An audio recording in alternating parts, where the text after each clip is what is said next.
감사절을 지나고 나니 성탄절이 이제 다가옵니다. 교회는 여러 절기가 있잖아요. 뭐 부활절, 감사절, 성탄절, 그리고 사순절, 여러 그런 절기들이 있고요. 거기에 따르는 찬양들이 있잖아요. 그런데 우리 교회가 늘 부활절 새벽에 촛불 예배를 드리는데요, 저희의 그 독창자들 몇 분이 항상 서창으로 부르는 그 복음성가 뭔지 아세요? 작은 불꽃 하나가, 이렇게 되어 있습니다. 작은 불꽃 하나가 큰 불을 일으키어 곧 주의 사람들 그 불에 옴녹이듯 주님의 사랑 이같이 한 번 경험하면 그의 사랑 모두에게 전하고 싶으리. 이 작은 불꽃이 큰 불꽃을 일으켜서 우리를 녹이기도 하고 세상에 영향력을 끼치는 그 불이 된다. 작은 것이요. 근데 2절은 이렇게 돼 있어요. 새싹이 돋아나면 새들은 지저귀고 꽃들은 피어나 화창한 봄날이라네. 주님의 사랑 놀라와 한 번 경험하면 봄과 같은 새 희망을 전하고 싶으리. 새싹에 대한 이야기가 2절에, 새싹이 점점 봄을 화창케 하고 막 새들을 노랗게 하고 크게 우거지게 하는 그런 희망의 새싹에 대한 이야기가 있습니다. 오늘은 새싹에 대한 이야기입니다. 봄은 2절에 여호와의 싹에 대한 이야기가 나와요. 이 여호와의 싹은 연약한 육신의 몸을 입고 이 땅에 오실 예수님을 예표하는 그러한 구절입니다. 메시아에 대한 이야기예요. 싹 작잖아요. 작은 줄기잖아요. 어리잖아요. 그런데 그 어린 줄기, 여호와의 싹이란 이름을 가진 예수님에 대한 예언의 말씀이 오늘 있습니다.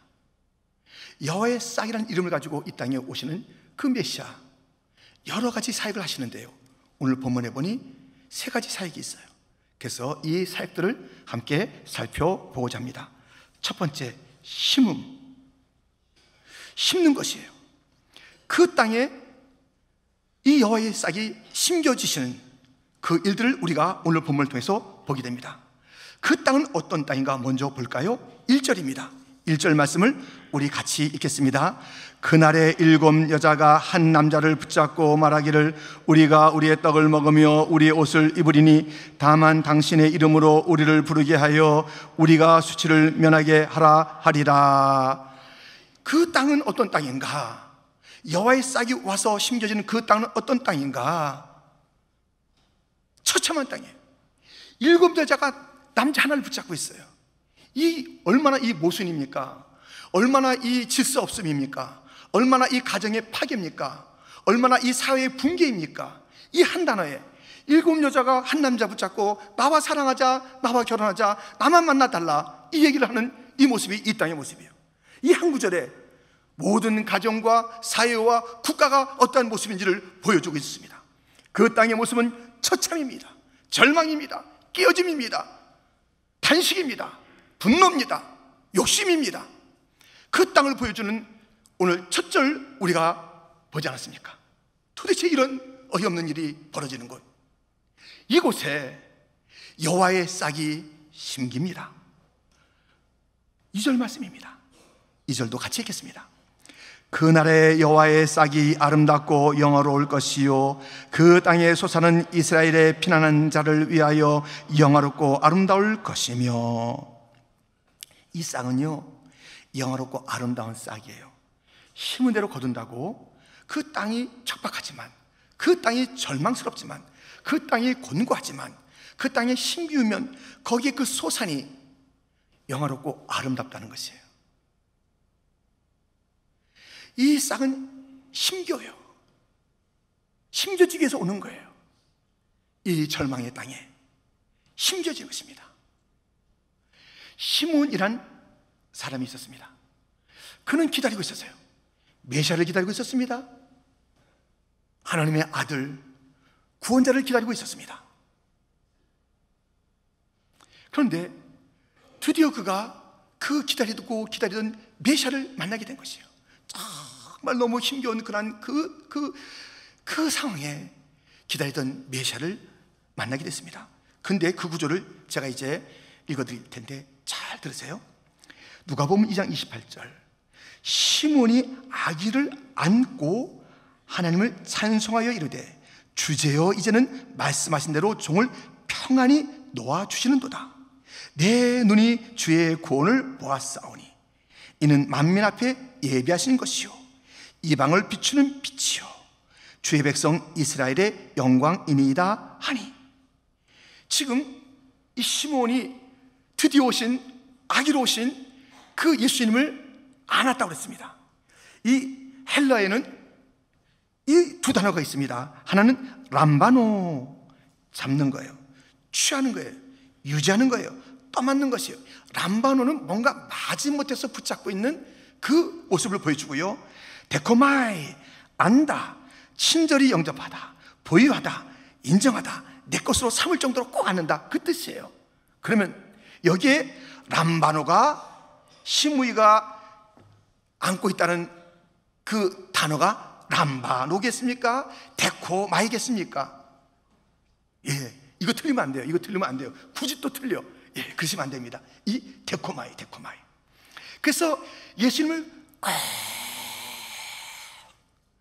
영접하고 안고 내 안에 품고 데코마이, 떠나지 마시옵소서.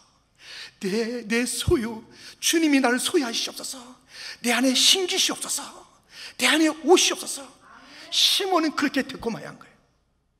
그랬더니 이 예수님을 만나기 전까지는 불안이요, 걱정이요, 힘겨움이요, 보이는 그 로마의 모든 압제 가운데서 이스라엘 백성들이 수치를 당하는 것이요, 어디에 빛이 있는가 했는데 데코마이, 아기 예수님을 안고 나서 그분이 그에게 심겨지고 나니 평안하도다, 구원이 있도다, 빛이 있도다, 영광이 선포되도다, 이 놀라운 역사가 있는 것입니다. 예수님이 심겨지는, 그 작디 작은 예수님이 심겨지는 데코마이 하는 그곳에는 이 놀라운 변화가 있는 것이에요. 놀라운 역사가 그 가운데 있게 되는 것입니다. 12월 이 성탄절 되면요, 가장 뗄래야 뗄 수 없는 그런 것이 하나 있으니 핸델의 메시아입니다. 얼마나 장엄해요. 우리를 위해 나셨다 하나기, 우리를 위해. 예. 그런가 하면 할렐루야, 할렐루야. 그런데요, 이 핸델이 이 메시아를 작곡할 때는 그 소파에 누워가지고 커피 마시면서 한 게 아니에요. 그렇게 작곡한 게 아닙니다. 이 핸델이 가지고 있던 명성이 다 사라지고, 핸델이 빚더미에 쌓이게 되고, 핸델이 몸이 너무너무 아플 때에 한 친구가 이사야의 예수님의 매언에 대한 그 구절들을 가지고 쭉 시적으로 연결해서 이 친구, 절망 가운데 있는 핸델에게 준 것이에요. 근데 그 이사야에 기록되어 있는 예수님에 대한 이야기를 딱 받자마자 가슴이 막 뜨거워진 거예요. 그래가지고 그가 24일 동안 그냥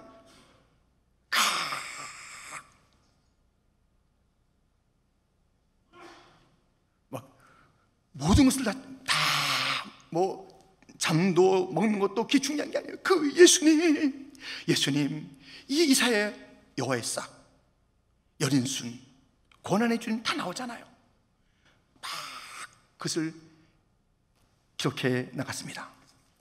그리하여 1742년 이 메시아가 초연될 때 영국의 왕 조지 2세가 그 자리에 있다가 막 처음부터 가슴이 쿡쿡하다가 할렐루야, 왕의 왕 또 주의 주, 진짜 왕이 누구냐? 내가 아니야.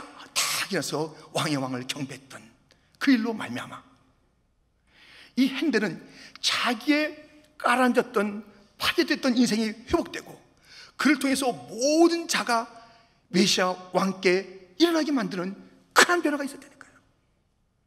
이 여호와의 싹으로 오신 예수님을 받아들였을 때 이사야에 나타난 예수님을 영접했을 때, 그 예수님을 자기의 삶에 심었을 때 이러한 일이 나타난 것입니다. 여러분,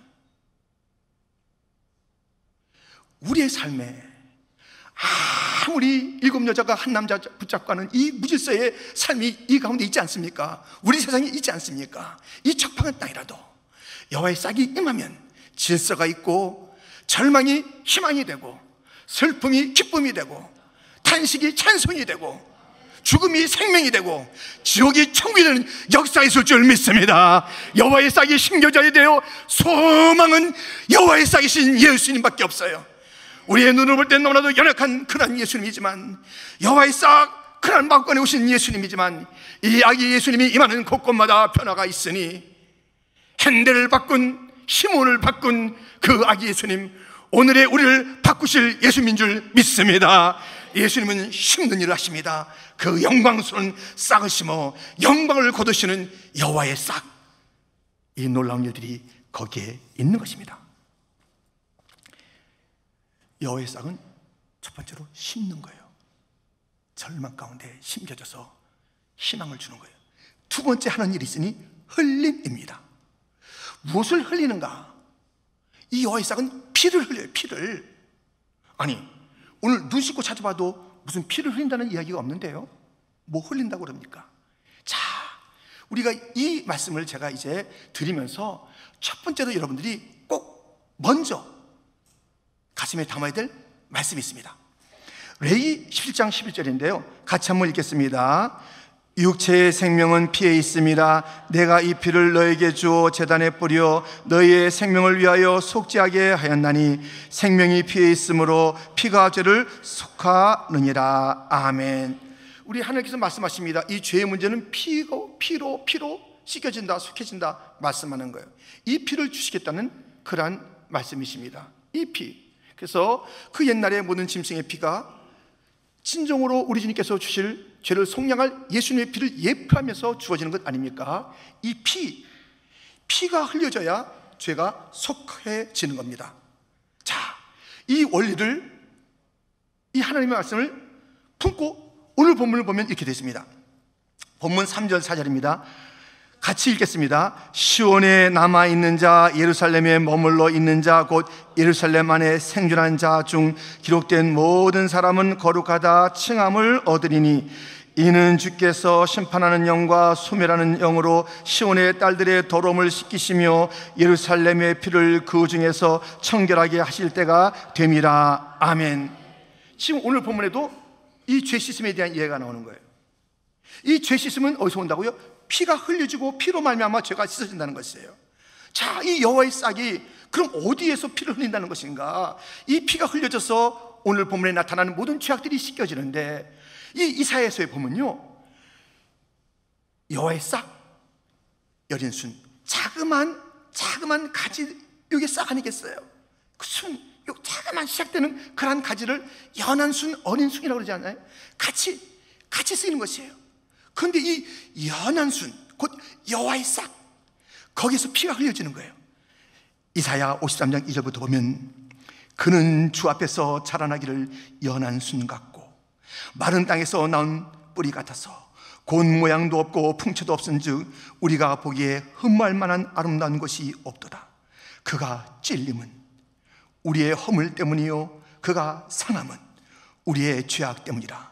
그가 징계를 받음으로 우리는 평화를 누리고 그가 채찍에 맞음으로 우리는 나음을 받았도다.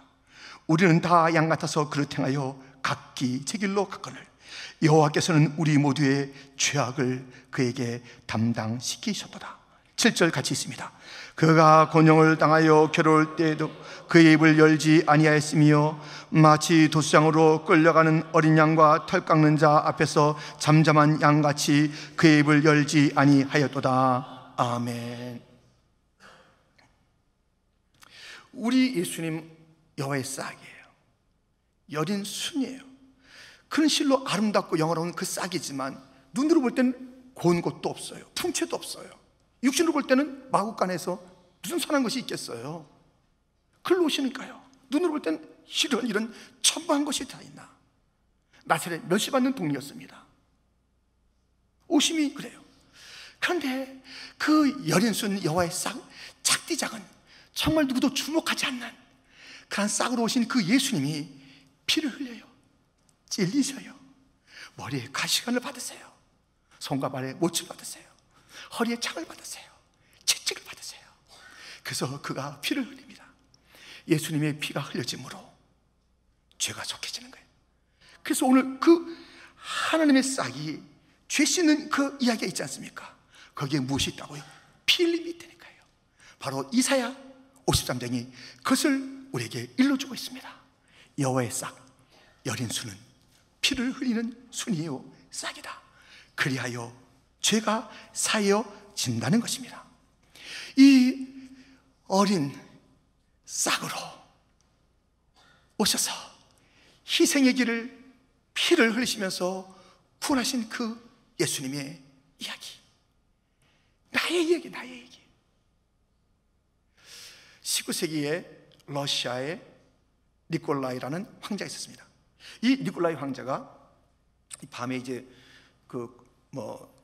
군사들이 어떻게 지내나 순찰을 나가는 가운데 어느 날 밤 한 막사에서 이제 불이 켜 있는데요. 뚝 들어가 보니까는 거기에 상사가 술에 취해서 이제 꾹 자고 있는 거예요.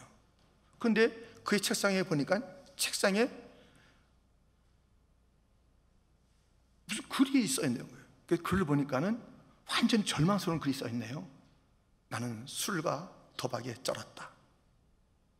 그래서 나는 갚을 길 없는 그런 빚쟁이가 됐다. 나에게 남아있는 하나의 선택은 죽음이다. 그리고 그렇게 술에 취해서 이제 누워있는 거예요. 그것을 물끄러미 바라본 니콜라이가 거기에다가 글을 덧붙였습니다. 이 빚을 누가 갚을까? 니콜라이, 죽지 않아도 된다. 니콜라이 황제. 이렇게 서명하고 나간 거예요. 취해서 이제 눈을 뜨보니까 그런데 황제의 글이 거기 있는 거예요. 눈을 뜨자마자 조금 있다가 딱 오는데 돈을 가져왔어요. 빚을 다 갚아라. 이제 다시 새 삶을 살아라. 니콜라이 황제가 보내는 것이다 라고 이게 오는 거예요. 그랬더니 그가 죽으려고 했다 것을 다 갖고 나서 이제 새로운 삶을 살게 되는데 무엇보다도 니콜라이 황제에게 충성을 다하는 그러한 삶을 살았다는 것입니다. 여러분, 우리의 이 죄의 값을 누가 갚으십니까? 예수님이 갚으십니다. 아멘. 우린 죽지 않아도 돼요. 절망하지 않아도 돼요. 탄식하지 않아도 돼요. 우리는 이 땅에서 이제 더 이상 그렇게 눈물 흘리지 않아도 됩니다. 우리 예수님께서 다 갚아주십니다. 피 흘려서 희생을 통해서, 예수님의 죽음을 통해서 우리는 다 모든 결박에서 벗어났습니다. 이제는 우리는 살아났습니다. 그러므로 우리에게 구원을 주신, 우리를 위해서 십자가의 보혈을 흘리시고 우리에게 구원을 주신 그 구속의 주님을 함께 찬양합시다. 나의 죄를 씻기는 예수의 피밖에 없네. 다시 정케 하기도 예수의 피밖에 없네. 예수의 흘린 피 날 희게 하오니 귀하고 귀하다. 예수의 피밖에 없네. 나를 정케 하기는 예수의 피밖에 없네. 사죄하는 증거도 예수의 피밖에 없네. 예수의 흘린 피 날 희게 하오니 귀하고 귀하다. 예수의 피밖에 없네. 아멘. 저와 여러분이 예수님의 그 피로 죄 씻음 받고 영생을 얻게 됐다면 우리의 남은 세월에 단 하나의 충성, 우리의 충성을 받으실 한 분, 그분은 예수님밖에 없는 줄 믿습니다. 예수님에게 영생의 축복을 받고서 누구에게 충성하는 겁니까? 누구를 바라보는 것입니까? 누구를?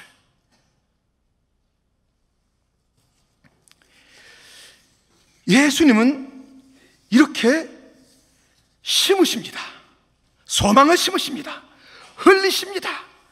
우리에게 최시심의 보혈을 흘리십니다. 세 번째, 여호와의 싹, 그 하시는 일은 만드십니다. 만드시는 일을 하는데 특별히 무엇을 만드냐면 초막을 만들어요. 초막을. 본문 5절과 6절을 같이 읽으실까요? 함께 시작. 여호와께서 거하시는 온 시온산과 모든 지표 위에 낮이면 구름과 연기, 밤이면 화염의 빛을 만드시고 그 모든 영광 위에 덮개를 두시며 또 초막에 있어서 낮에는 더위를 피하는 그늘을 지으며 또 풍우를 피하여 숨는 것이 되리라. 아멘. 초막을 지어서 거기서 집회가 있어 거기에 예배를 받으시고, 초막을 지어서 거기에 거하는 모든 자들을 어떤 따가운 빛이 있든 풍우가 있든 지켜주시고 막아주시는 그 일들을 하시는 거예요. 이 여호와의 싹이 초막을 지어요. 초막이 무엇일까요? 다들 아시겠지만 다시 한번 확인해 보세요. 스가랴 6장 12절 13절 말하여 이르기를 만군의 여호와께서 이같이 말씀하시되 보라, 싹이라 이름하는 사람이 자기 곳에서 돋아나서 여호와의 전을 건축하리라. 그가 여호와의 전을 건축하고 영광도 없고 그 자리에 앉아서 다스릴 것이요. 싹이라 이름하는 그분이 무엇을 만들어요? 여호와의 전, 교회를 만들어요. 내가 이 반석 위에 내 교회를 세우리니. 내 교회, 예수님께서 말씀하세요. 주님이 교회를 만드세요. 초막이라는 것이 여호와의 전이에요. 교회예요. 거기서 무엇을 원하시면 예배받기를 원하세요. 뜨거운 집회가 있기를 원하세요. 그리고 거기에 건 모든 자들을 주님께서 지켜주시는 것이에요. 주님은 이러한 일들이 있는 초막을 만드시는 일을 하시는 것입니다. 여러분들 이제 그 자녀들이나 혹시 손주 손녀가 있으면 너무 사랑스럽죠. 그래서 자꾸 뭐 보여주고 싶죠. 이렇게 자꾸 이렇게 보여주면서 자꾸만 이렇게 동영상 이렇게 하죠. 너무 사랑스러워요. 그 아기들이 너무 귀여워요. 아기들 사랑해요. 잘하시는 거예요. 그런데 아기 예수님을 그처럼 사랑해 보았습니까?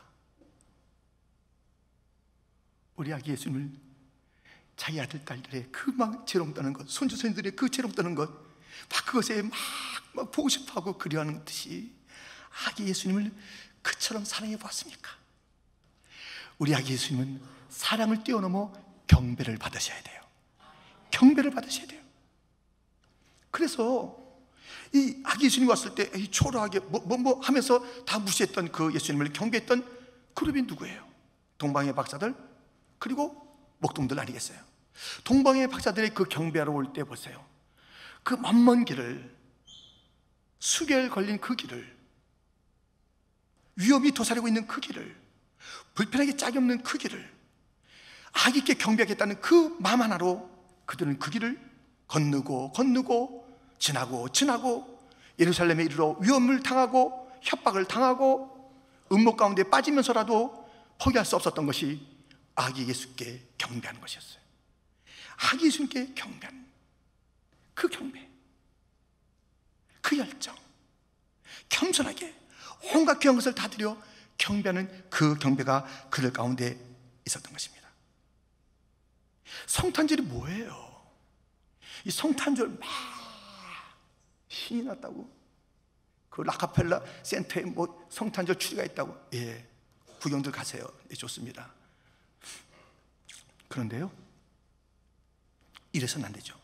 제가 한국에 이제 어느 기도원에 이제 자주 갖고 있던 그 기도원이 있어요.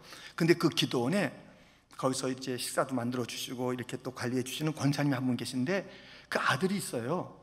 근데 아들이 좀 이제 힘든 그런 아들이에요. 여러 가지로. 그래서 이제 여러 차례 가면서 그 얘기를 듣게 됐어요. 왜 아들이 힘들게 됐는가? 그 아들이 너무 예쁜 아들인데요. 돌 때, 그래서 이거 막 돌 때 사람들이 너무 와서 막 좋아라고 이렇게 하고 음식 먹고 왔다 갔다 하는데 그 아이의 머리를 밟은 거예요, 누가. 그래가지고 이제 어려진 거예요. 그 머리를 밟은 거예요. 이 주인공이 누군데 주인공을 놔두고 자기들끼리 신났다고 뭐 음식을 뭐 먹고 마시고 왔다 갔다 웃고 떠다가 애기를 밟은 거예요. 성탄절날 우리끼리 왔다 갔다 하다가 주님 마음 상하게 하지 마세요. 성탄절날 그러지 마세요. 우리끼리 좋자고 하는 게 성탄절이 아니에요. 주인공이 어디 있는데 우리끼리 신나고 거기다 부어라 마셔라 이런 날이 아니에요. 자기들끼리 막 희낙 나가는 날이 아니에요. 아니에요. 그렇게 성탄절을 보내면 안 되지요. 하기 예수님을 경배해야지요. 주님께서 이 성전 교회를 만들어 주신 이유가 뭐예요? 그 주님이 예배 받고 싶은 거예요. 예배 받고 싶으신 거예요. 예배만 받고 싶은 것이 아니라 거기에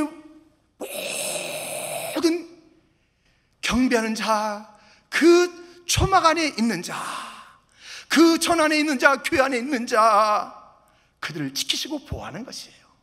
세상에서 가장 안전한 곳이 어딜까요? 백악관? 노. 청와대? 노. 버킹엄궁? 노. 어떤 거 다 얘기해 보세요. 다 노. 교회만이 안전해요. 교회만이 생명이 있어요. 교회만이 주님께서 지키시는 것이에요. 교회가 주님의 모험이에요. 다른 어떤 정치 세력, 경제 세력, 그들 통해서 여러 가지 일들을 할 수가 있지만 생명이 있는 곳은 그리스도의 몸인 것은 단 하나 교회밖에 없는 것이에요. 예수님은 자기의 몸을 지키시는 거예요. 돌보시는 거예요. 안전케 하는 것이에요. 우리가 약해도 그거 너무 그거 속상해하지 마세요. 내가 없어도 그게 뭐 큰일 난 것처럼 하지 마세요. 나는 없어도 주님은 있으세요. 나는 연약해도 주님은 강하신 거예요. 그의 품 안에 있기만 하면 되는 거예요. 이 약할 때 강함 대신에 나의 보배가 되신 주 나의 모든 것. 우리 주님이 모든 것이에요. 우리 주님은 이 세상에 어떤 것도 압도할 만한 능력을 갖고 계시기 때문에 교회의 성도들을 헤아리는 모든 유혹이 있습니다. 풍파가 있습니다. 흔들림이 있습니다. 두려워하지 마세요. 우리 주님의 지키심은 안전합니다. 교회를 떠나지 마세요. 교회 안에 머무세요. 주님 안에 있으세요. 주님을 경배하세요. 우리 주님은 교회를 만드시고 예배를 받기를 원하시고 집회가 뜨거운 집회가 되기를 원하시고 우리 주님은 이 교회를 만드시고 거기에 들어온 모든 자를 지키시기를 원하시니 이 초막을 만드신 성전을 만드신 여호와의 싹 십자가가 뭔데 그렇게 대단하다고 예수가 뭔데 그렇게 대단하다고 그래요. 십자가는 험해요. 그래요. 예수님은 그래요. 그 어린 싹으로 오셨어요. 그렇게 막권해 오신 우리 주님은 만왕의 왕이세요. 그 주님만이 구원자이신 줄 믿습니다. 눈을 들어 그분이 누군가를 알아야 되는 것이에요. 그분이 만든 교회를 사랑해야 되는 것이에요. 그 교회를 우리가 뜨겁게 다니면서 예배 드려야 되는 것이에요. 이 핑계 저 핑계지 말고 교회 안 나올 핑계만 드리는 거예요. 안 나올 핑계 조금만 바라보면 그렇지 가서 감기도 걸리는 것보다 하도 기기 메우면 핑계가 많아. 경배 안 드릴 경배를 드려도 성이 없는 예배가 얼마나 많은지 몰라요. 동방박사들의 그 예배를 아세요? 방금과 유학과 모략을 들여서 겸상에 엎드려서 왕이시여